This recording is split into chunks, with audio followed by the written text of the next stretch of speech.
සවස 6යි. මේ ශ්‍රී ලංකා ගුවන් විදුලි සංස්ථාවයි. මෙන්න ප්‍රවෘත්ති. සංස්කරණය සම්පත් විලේගොඩ ප්‍රකාශය ඉනුෂා වීබැද්ද. එක්ස්ප්‍රස් පර්ල් නෞකාවේ ගින්නෙන් පීඩාවට පත් ධීවරයින්ට කඩිනම් සහන සලසන්නේයි අගමැතිගෙන් උපදෙස්. ගිනිගත් නෞකාවෙන් සිදු වූ පරිසර හානිය සොයා බැලීමට විශේෂඥ කමිටුවක්. කොවිඩ් එන්නත් කරන වැඩසටහන අඛණ්ඩව. සංචරණ සීමා කාල සීමාවේ හිඟයකින් තොරව අත්‍යවශ්‍ය භාණ්ඩ බෙදා හැරීමට පියවර. මියගිය කොවිඩ් රෝගීන්ගෙන් 80%ක් බෝ නොවන රෝගවලින් පෙළුණු අය බවට අනාවරණයක්. ප්‍රදේශ රැසකට තද වැසි. ධනවතුන්ගෙන් වැඩි බදු අය කර ගැනීමට ඇමරිකානු ජනාධිපතිගෙන් යෝජනා. ක්‍රීඩා සංගම් 3ක නිලවරණ කල් දැමේ. එක්ස්ප්‍රස් පර්ල් නෞකාවේ ගින්න හේතුවෙන් දෛනික ධීවර කටයුතු අහිමි වූ ධීවරයින්ට කඩිනම් සහන සලසන ලෙස අග්‍රාමාත්‍ය මහින්ද රාජපක්ෂ මහතා අදාළ නිලධාරීන්ට උපදෙස් ලබා දී තිබේ. පීඩාවට පත්ව සිටින ධීවරයින්ට සැලැස්මකට අනුව සහන සැලසීම් සිදු කරන ලෙස අග්‍රාමාත්‍යවරයා රාජ්‍ය අමාත්‍ය කංචන විජේසේකර මහතාට දැනුම් දුන්නේය. එම ගින්න හේතුවෙන් සමුද්‍රීය පරිසරයට සිදුවන හානිය වළක්වාලමින් එම පරිසර පද්ධතිය ආරක්ෂා කර ගැනීම සඳහා ගත හැකි සෑම පියවරක්ම ගන්නයි අග්‍රාමාත්‍යවරයා සමුද්‍රීය පරිසර ආරක්ෂණ අධිකාරියටද දැනුම් දී ඇත. නෞකාවේ ගින්න හේතුවෙන් සමුද්‍රීය පරිසරයට සිදුවන හානිය අවම කිරීමට ගෙන ඇති ක්‍රියාමාර්ග සොයා බැලීමට අග්‍රාමාත්‍යවරයා අද උස්වැටකෙයාව මුහුදු තීරේ නිරීක්ෂණ චාරිකාවකටද එක් වුණේය. සමුද්‍රීය දූෂණය වැළැක්වීම වෙනුවෙන් ක්‍රියාමාර්ග ගනිමින් සිටින නාවික හමුදාව ඇතුළු සියලු පාර්ශවවලට අග්‍රාමාත්‍ය මහින්ද රාජපක්ෂ මහතා එහිදී සිය ප්‍රණාමය පුද කළේය. ගිනි ගැනීමට ලක් වූ නෞකාවෙන් සිදුව ඇති පරිසර හානිය සොයා බැලීම සඳහා විශේෂඥ කමිටුවක් පත් කිරීමට රජය තීරණය කරයි. ජනාධිපතිතුමාගේ උපදෙස් මත සාගරය පිළිබඳ විශේෂඥයින් සහ විශ්වවිද්‍යාල ආචාර්යවරුන්ගෙන් සමන්විතව එම කමිටුව පත් කෙරෙන බව අමාත්‍ය මහින්ද අමරවීර මහතා සඳහන් කළේය. නෞකාව ගිනි ගැනීමෙන් කොරල් පරවලට මුහුදු පතුලට සමුද්‍රීය ජීවින්ට සිදුව ඇති හානිය මෙන්ම එම හානිය අවම කිරීම සඳහා ගත යුතු ක්‍රියාමාර්ග පිළිබඳව එමගින් සොයා බැලේ. සිදුව ඇති පරිසර හානිය තක්සේරු කර ඊට අදාළ වන්දි ලබා ගැනීම සඳහාද නිර්දේශ ඉදිරිපත් කරනු ඇතැයිද අමාත්‍යවරයා පැවසීය. දැනටමත් වෙරළ තීරයේ අපද්‍රව්‍ය ඉවත් කිරීමේ වැඩපිළිවෙලක්ද ක්‍රියාවට නංවා ඇත. ගිනිගත් නෞකාව හේතුවෙන් පානදුර සිට හලාවත දක්වා වෙරළ තීරයේ ධීවර ජනතාවට සිදුව ඇති හානිය පිළිබඳ තක්සේරු වාර්තාවක් ලබා දෙන ලෙස ධීවර අමාත්‍යාංශයේ ලේකම් ඉන්දු රත්නායක මහත්මිය අදාළ නිලධාරීන්ට දැනුම් දී ලේකම්වරිය අමාත්‍ය ඩාබරගෙන ඇත. එම ධීවර ජනතාවට යම් සහන සැලසීමට අවශ්‍ය වන්නේ නම් ඊට අදාළ නිර්දේශ කඩිනමින් ලබා දෙන ලෙසද අමාත්‍යවරයා ලේකම්වරියට උපදෙස් ලබා දුන්නේය. සිදුව ඇති පරිසර හානිය පිළිබඳව නාරා ආයතනය පරිසර අධිකාරිය සහ තවත් ආයතන රැසක් එක්ව පර්යේෂණ සිදු කරයි. එම වාර්තානුව සිදුව ඇති සියලු හානි සහ ඊට අදාළ වන්දි ලබා ගැනීම පිළිබඳව ඉදිරි කටයුතු සිදු කරේ. ඊට අමතරව නෞකාවේ ගින්න හා පිපිරීම හේතුවෙන් සමුද්‍රීය ජීවීන්ට හා පරිසර පද්ධතියට සිදුව ඇති බලපෑම පිළිබඳ වාර්තාවක්ද ධීවර අමාත්‍යවරයා කැඳවා තිබේ. කොවිඩ් එන්නත් කරන වැඩසටහන අඛණ්ඩව ක්‍රියාත්මක කෙරේ. බස්නාහිර පළාතට අමතරව දිස්ත්‍රික්ක කිහිපයක එන්නත් කරන වැඩසටහන් අදත් ක්‍රියාත්මක කෙරින. කුරුණෑගල දිස්ත්‍රික් ලේකම් ආර්.එම්.ආර්. රත්නායක මහතා සඳහන් කළේ දිස්ත්‍රික්ක එන්නත් කරන වැඩසටහන් සඳහා කොවිඩ් එන්නත් 50,000ක් ලැබී ඇති බවයි. චීන රජයේ ප්‍රධානයක් ලෙස ශ්‍රී ලංකාවට ලබා දුන් සයිනෝෆාම් එන්නත් ලක්ෂ 5න් 1,25,000ක් මාතර ගාල්ල හා කුරුණෑගල දිස්ත්‍රික්කවල එන්නත් කරන වැඩසටහන් සඳහා වෙන් කෙරින. ඉතිරි ප්‍රමාණය සයිනෝෆාම් පළමු මාත්‍රාව ලබාගත් පිරිසට එහි දෙවන මාත්‍රාව ලෙස ලබා දීමට භාවිත කරන බව යුද හමුදාපති ජෙනරාල් ශවෙන්ද්‍ර සිල්වා මහතා පැවසීය. මේ වන විට මෙරට පුද්ගලයන් 15,20,000කට අධික පිරිසකට කොවිඩ් එන්නතේ පළමු මාත්‍රාව ලබා දී ඇත. එහි දෙවැනි මාත්‍රාව ලබාගෙන ඇති සංඛ්‍යාව 3,45,000කට අධිකය. ඇස්ට්‍රාසෙනිකා සයිනෝෆාම් සහ ස්පුට්නික් V යන කොවිඩ් එන්නත් මෙරට එන්නත්කරණය සඳහා යොදා ගැනේ. තවත් ස්පුට්නික් V එන්නත් 50,000ක් පසුගියදා දිවෙනට ලැබින. ශ්‍රී ලංකාව එනවුම් කළ එන්නත් තොග වශයෙන් ඉදිරියේදී ලැබීමට නියමිත බව රජය පවසයි.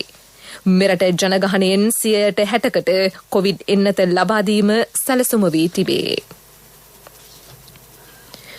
තවත් සයිනෝෆාම් එන්නත් ලක්ෂ 20ක් ලබන 6 වෙනිදා වන විට ශ්‍රී ලංකාවට ගෙනීමට බලාපොරොත්තු වන බව අමාත්‍ය කෙහෙලිය රඹුක්වැල්ල මහතා පවසයි. දැඩි අවදානම් සහිත ප්‍රදේශවල පුද්ගලයන්ට එම එන්නත ලබා දීමට සැලසුම් කර තිබේ. ඉදිරි මාස 3 ඇතුළත ලබා දිය යුතු සෑම පුද්ගලයෙකුටම කොවිඩ් එන්නත ලබා දීමේ අරමුණින් රජය ක්‍රියා කරන බව අමාත්‍යවරයා පැවසුවේ මහනුවර අද පැවති මාධ්‍ය හමුවකට එක්වෙමිනි. වැඩිදුරටත් අදහස් දැක් වූ අමාත්‍යවරයා අපේ ඉලක්කය තමයි මේ මාස 2-3 ඇතුළත මේ රටේ සෑම පුරවැසියෙකුටම මේ ලබාගත යුතු පුරවැසියන් සියලු දෙනාටම වගේ මේ ලබා දීමේ අරමුණ තමයි අපි ක්‍රියාත්මක කරන්නේ. නැවත වරක් මම කියන මේ විශාල ප්‍රචාරයක් ගෙනියන දේශපාලනයක ආවගෙන මෙතන අපිට මුදල් වල හිඟකමක් තියෙන නිසා තමයි එහෙම කිසිම ප්‍රශ්නයක් අපිට නැහැ. මුළු ලෝකෙම බිලියන 7.8ක් ඒ කියන්නේ බිලියන 16ක් පමණ 17ක් පමණ මේ වෙනකොට මේක වෙනුවෙන් පොර කනවා. ඉතින් ඒ අතරතුරේ අපේ කොටස් බේරා ගන්න අපිත් ලොකු සටනක යෙදලා ඉන්නවා. පෙරක් රටවල් තියෙනවා තාම රටවල් 51ක් මන් දන්න විදිහට තාම එකෙන්නක්වත් ලබා ගන්න බැරි වෙලා තිබෙනවා. ඉතින් අපි කියන්නේ ඒක නිසා අපි මේක සාධාරණීකරණ. හැබැයි අපේ උත්සාහයන් අපි අතාරින්නේ පුළුවන් තරම් පරිමේ අපි අරගෙන කටයුතු කරන්න බලාපොරොත්තු වෙනවා. මේ ප්‍රවෘත්ති ශ්‍රී ලංකා ගුවන් විදුලි සංස්ථාවෙන්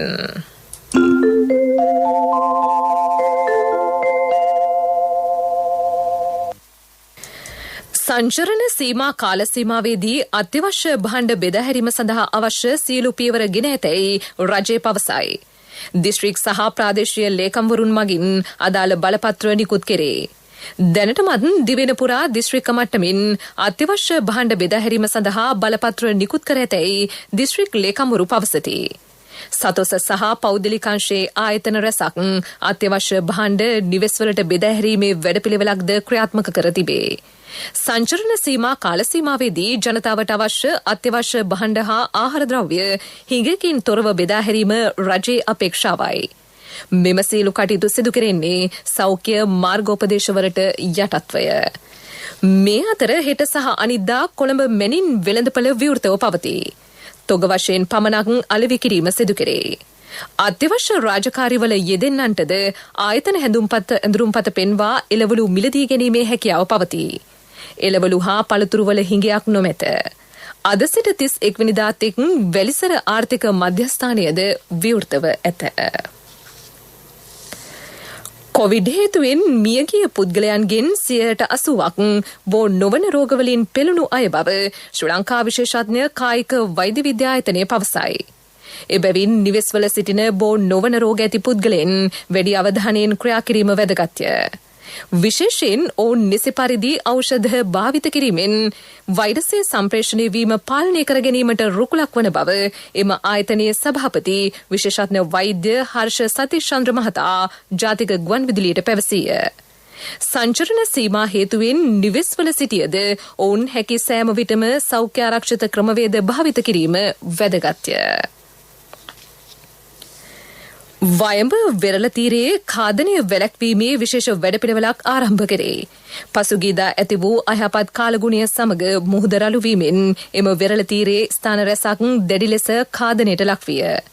ඉන් වැඩිම හානිය සිදුව ඇත්තේ හලාවත වැල්ල මුහුදු තීරයටයි. එහි කිලෝමීටරයකට ආසන්න ප්‍රදේශයක් ඛාදනයට ලක්ව ඇත. නිවාස රැසකටද හානි සිදුවිය. අඛණ්ඩව සිදුවන මුහුදු ඛාදනය වැළැක්වීම සඳහා පියවරගෙන තිබේ. ඊට හලාවත පොලිස් අධිකාරී කාර්යාලයේ සහායද හිමි වෙයි.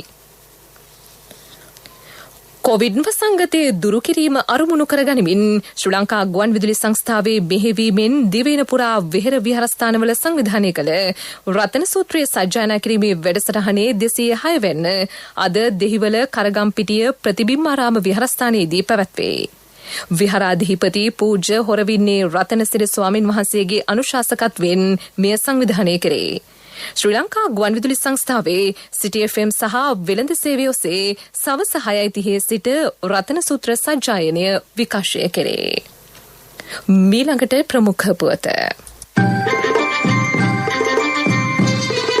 ප්‍රමුඛතම පුවත ඔබ වෙත ගෙනෙන්නේ සිද්ධාලේප ලක්පියාව.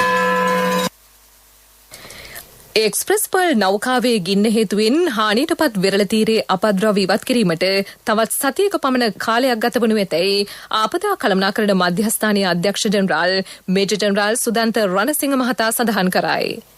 වෙරළට ගොඩගසා ඇති ප්ලාස්ටික් කැබලි එක්රැස් කිරීමෙන් ජනතාවට ප්‍රයෝජනයක් සිදු නොවේ. නඩු භාණ්ඩ වන එම ද්‍රව්‍ය රැගෙන යාම හා ළඟ තබා ගැනීම දඬුවම් ලැබිය හැකි වරදක් බව ඔහු සඳහන් කළේ ජාතික ගුවන් විදුලියේ ඇතුල් පැත්ත වැඩසටහනට එක් වෙමිනි. ප්‍රමුඛතම පුවත ඔබ වෙත ගෙන ආවේ සිද්ධාලේප ලක්පියාව. ශක්ති හඬ අවධානය පිණිසයි. බස්නාහිර පළාතේ වාහන ආදායම් බලපත්‍ර නිකුත් කිරීම අත්හිටුවීමේ කාලය ලබන මාස 6 වෙනිදා දක්වා දීර්ඝ කර තිබේ. බස්නාහිර පළාත් ප්‍රධාන ලේකම් JMC කාන්ති විජේතුංග මහත්මිය සඳහන් කරන්නේ රට තුළ උද්ගතව ඇති කොවිඩ් වසංගත තත්ත්වයේ හේතුවෙන් මෙම තීරණය ගත් බවයි. එම කාලය තුළ කල් ඉකුත් වුණු ආදායම් බලපත්‍ර නැවත ලබා ගැනීමේදී දඩ මුදලක් අය නොකෙරේ. නමුත් www.motortraffic.wp.gov.lk වෙබ් අඩවියට පිවිසීමෙන් මාර්ගගත ක්‍රමයට ආදායම් බලපත්‍ර ලබා ගැනීමේ හැකියාව පවතී. ලෝක ප්‍රවෘත්ති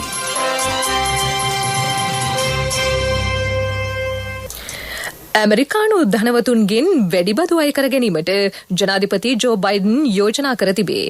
සිය පළමු අයවැයෙන් ඔහු මෙම යෝජනාව ඉදිරිපත් කර ඇත. නව සමාජ වැඩසටහන් සහ දේශගුණික විපර්යාසවලට එරෙහි වැඩසටහන් සඳහා වන ආයෝජනද ඊට ඇතුළත් වේ. 2031 වන විට එරට ණය ප්‍රමාණය දළදේශීය නිෂ්පාදනයෙන් 117ක් දක්වා ඉහළ නැංවීමටද ඇමරිකානු ජනාධිපතිවරයා යෝජනා කර ඇත. වයස අවුරුදු 12-15 අතර ළමුන්ට කොවිඩ් එන්නත ලබා දීම යුරෝපා සංගමේ අනුමැතිය හිමිව තිබේ. ඒ අනුව එම අනුමැතිය හිමිව ඇත්තේ ෆයිසර් එන්නත සඳහාය. විදෙස් මාධ්‍ය සඳහන් කරන්නේ ළමුන්ට ලබා දීම සඳහා අනුමැතිය හිමි වූ පළමු කොරෝනා එන්නත මෙය වන බවයි. පිරසර සංවර්ධනයක පුවත් සම්පින්ඩනය සංවර්ධන පුවත්.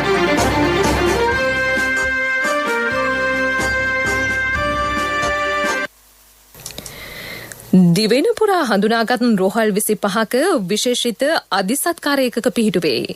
අසාධ්‍ය කොවිඩ් රෝගීන් සඳහා ප්‍රමාණවත් ද්‍රව ඔක්සිජන් තොග පවත්වාගෙන යාමටද ක්‍රියා කෙරේ. කොවිඩ් ප්‍රතිකාර සේවා වඩාත් කාර්යක්ෂම කිරීමේ අරමුණින් රජය මෙම කඩිනම් ක්‍රියාමාර්ගය ගෙන ඇත. හඳුනාගත් දුර බැහැර ප්‍රදේශවල පිහිටි රෝහල් 15ක ඔක්සිජන් ජනන යන්ත්‍ර 15ක්ද ස්ථාපනය කෙරේ.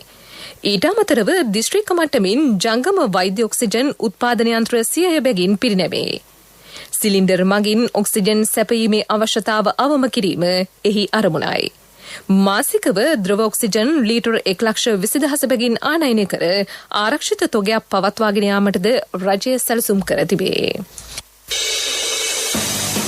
ක්‍රීඩා පුවත් ඔබ වෙත ගෙන එන්නේ අක්කේ මල් ටිකක් කඩා ගන්නද? හා කඩා ගන්න. ගහමේ තිබ්බට මල් කාටවත් අයිතිනේ. අපේ මිනිස්සු හැමදාම අනුන් ගැන හිතලා තියෙනවා නේද? අපි මංචි සුපර් ක්‍රීම් පැක ගන්නෙ අපිටම විතරක් නෙවෙයි.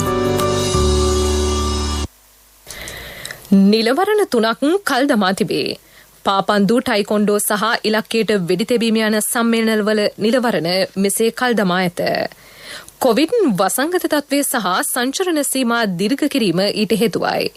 ක්‍රීඩා අධ්‍යක්ෂ ජෙනරාල් අමල් එදිරිසූරිය මහතා කියා සිටියේ සංචරණ සීමා ඉවත් කිරීමෙන් පසු පාපන්දු නිලවරණය පැවැත්වීමේ හැකියාව සොයා බලන බවයි. ඉලක්කයට වෙඩි තැබීමේ ඉසව්වෙන් ටෝකියෝ ඔලිම්පික් උළෙලට සුදුසුකම් ලැබීමට ටෙහානි එගොඩවෙල ක්‍රීඩිකාව සමත් වූ අය. එම ක්‍රීඩා උළෙලට සුදුසුකම් ලැබූ 3 වෙනි ශ්‍රී ලාංකික ක්‍රීඩිකාව වන්නේ ඇයයි. ඇය කාන්තා මීටර් 10 ඉලක්කයට වෙඩි තැබීමේ රයිෆල් ඉසව්වෙන් එම සුදුසුකම ලබා ගත්තාය. දුව මේ මං අර කිව්ව වෑන් එක මං ගන්නයි බැලුවේ. මෙච්චර ලොකු වෑන් එකක් මොකටද තාත්තේ? කට්ටියම දාගෙන ට්‍රිප් එකක් හරි යන්න පුළුවන් නේ ළමයි. අපේ මිනිස්සු හැමදාම අනුන් ගැන හිතලා තියෙනවා නේද? අපි මංචි සුපර් ක්‍රීම් පැක ගන්නෙ අපිටම විතරක් නෙවෙයි. ව්‍යාපාරික පුවත් ඔබ වෙත ගෙන එන්නේ EMV තාක්ෂණය සහිත NSB ATM කාඩ් පත ජූනි 30 වෙනිදා දක්වා නොමිලේ. වැඩි විස්තර 0112 379යි 379 දුරකථන අංකයෙන් හෝ ළඟම ඇති ශාඛාවෙන් විමසන්න.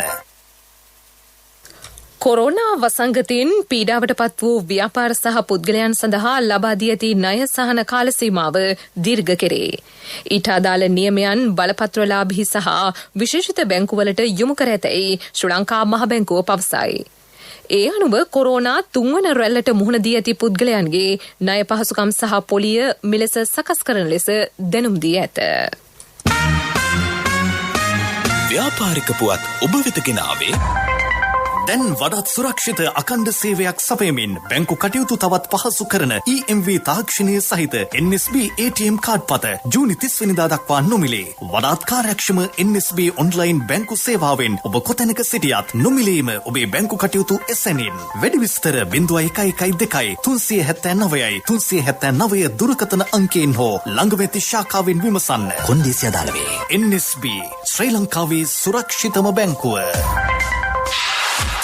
ආර්ථික පුවත් ආවරණය ඔබේ ඕනම අවශ්‍යතාවයකට සුදුසු මූල්‍ය විසඳුම් දෙන එන අය දියුණු වෙන අය එන LOLC සමූහය එන්න දියුණු වෙන්න. රුපියල් කෝටි 5100ක් වටිනා භාණ්ඩාගාර බිල්පත් නිකුත් කිරීමේ වෙන්දේසියක් ලබන බදාදා සිදු කෙරේ. ඒවායේ පරිණත කාලය දැක්වෙන්නේ දින 91, දින 182, දින 364 වශයෙනි. ඉන් රුපියල් කෝටි 2300ක් නිකුත් කෙරෙන්නේ දින 182කින් කල්පිරෙන ලෙස බව ශ්‍රී ලංකා මහ බැංකුව පවසයි. රජයේ සුරකුම්පත් පිළිබඳ ප්‍රාථමික අලෙවිකරුවන්ගෙන් ලන්සු කැඳවා තිබේ. ලන්සු ඉදිරිපත් කළ යුත්තේ ශ්‍රී ලංකා මහ බැංකුව සපයා ඇති විද්‍යුත් පහසුකම මගින් පමණි. යුතුකම් වගකීම් එක්ක සල්ලි ඉතුරු කරන්න ලේසි නෑ. ඔබේ ස්ථාවර තැන්පතට ආකර්ෂණීය පොලියක් හා ආරක්ෂාවක් දෙන්න අපි පොරොන්දු වෙන්නේ ඒකයි. LOLC Finance ස්ථාවර තැන්පතු ඉතිරිය උතුරන්න. 2001 දෙසැම්බර් 13 වෙනි දින නීතිගත කරන ලද LOLC Finance PLC ICRA Lanka limited වෙතින් SLA ස්ථාවර ශ්‍රේණිය ලබා ඇත. 2011 අංක 42 දරන මුදල් ව්‍යාපාර පනත යටතේ ශ්‍රී ලංකා මහ බැංකුවේ මුදල් මණ්ඩලය වෙතින් බලපත්‍රලාභී මුදල් සමාගමකි.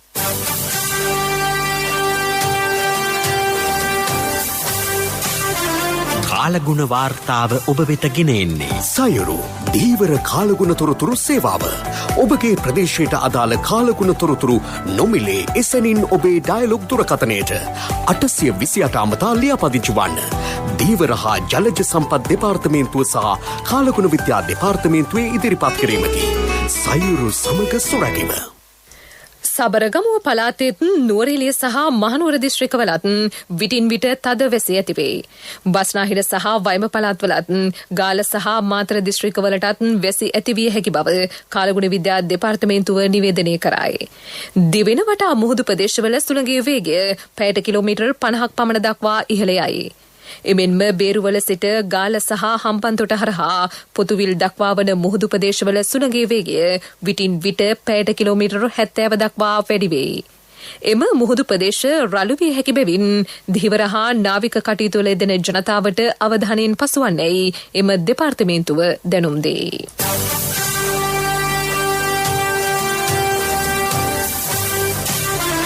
කාලගුණ වාර්තාව ඔබ වෙත ගෙන ආවේ සයුරු දීවර කාලගුණ තොරතුරු සේවාව. ඔබගේ ප්‍රදේශයට අදාළ කාලගුණ තොරතුරු නොමිලේ එසැනින් ඔබේ ඩයලොග් දුරකථනයට 828 අමතා ලියාපදිංචි වන්න. දීවර හා ජලජ සම්පත් දෙපාර්තමේන්තුව සහ කාලගුණ විද්‍යා දෙපාර්තමේන්තුවේ ඉදිරිපත් කිරීමකි. සයුරු සමග සොරැකීම. ප්‍රවෘත්ති අවසන් කිරීමට පෙර යලි සිරස්තල. එක්ස්ප්‍රස් පර්ල් නෞකාවේ ගින්නෙන් පීඩාවට පත් දිහිවරයින්ට කඩිනම් සහන සලසන්නයි ආගමැතිගෙන් උපදෙස්. ගිනිගත් නෞකාවෙන් සිදු වූ පරිසර හානිය සොයා බැලීමට විශේෂඥ කමිටුවක්. කොවිඩ් එන්නත් කරන වැඩසටහන අඛණ්ඩව. සංචරණ සීමා කාල සීමාවේ හිඟයකින් තොරව අත්‍යවශ්‍ය භාණ්ඩ බෙදා හැරීමට පියවර. මියගිය කොවිඩ් රෝගීන්ගෙන් 80%ක් බෝ නොවන රෝගවලින් පෙළුණු අය බවට අනාවරණයක්. ප්‍රදේශ රැසකට තද වැසි. ධනවතුන්ගෙන් වැඩිබදු අය කර ගැනීමට ඇමරිකානු ජනාධිපතිගෙන් යෝජනා. ක්‍රීඩා සංගම් 3ක නිලවරණ කල් දෙමේ. අපගේ මෙම ප්‍රවෘත්ති ප්‍රකාශය www.slbc.lk වෙබ් අඩවිය ඔස්සේද සවන් දිය හැකිය. ප්‍රවෘත්තිමින් සමප්තයි මීළඟ ප්‍රධාන ප්‍රවෘත්ති ප්‍රකාශය රාත්‍රී 9ට.